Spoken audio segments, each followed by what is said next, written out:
So here's the general order of creation as described in the Bible.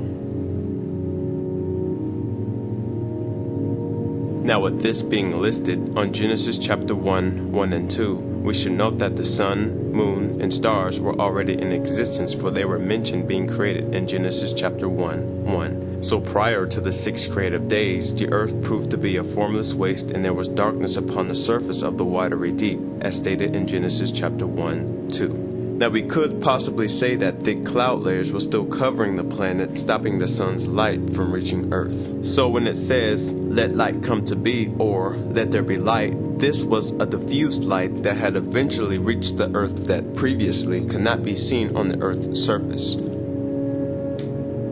This brings us to the division between the waters and the waters. Now the water still stayed on the earth, but prior to this, the earth was still covered in water, and between these waters came an expanse. This expanse is called heaven, but this heaven is only in relation to earth, as to the waters that were over the expanse did not close off the outer heavens, or is what we call outer space, which contains the sun, moon, and stars. Here is where the waters were brought together, and land appeared. Now out of this land, grass, vegetation, and fruit trees came forth according to its kind. This period is when the sun, moon, and stars came into play, one to dominate the day and one to dominate the night, though the sun and moon were not specifically named in the Bible until after the flood of Noah. Now previously, "Let light come to be," or "Let there be light," was said on day 1. We should note that the word used for light is or, meaning light in a general sense. But when we move on down to the 4th day, the word used becomes ma'or, which means the source of light or luminary. So going back on the 1st day, or light in a general sense, broke through the cloud layers that were blocking the sun, the source of the light.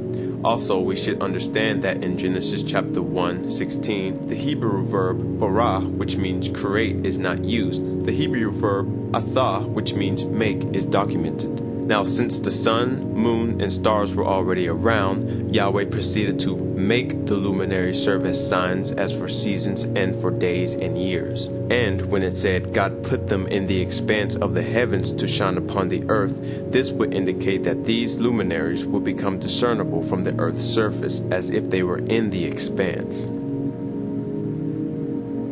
This was the beginning of non-human living souls. Yahweh proceeded to create the great sea monsters and every living soul that moves about, which the waters swarm forth according to their kinds, and every winged creature according to their kind.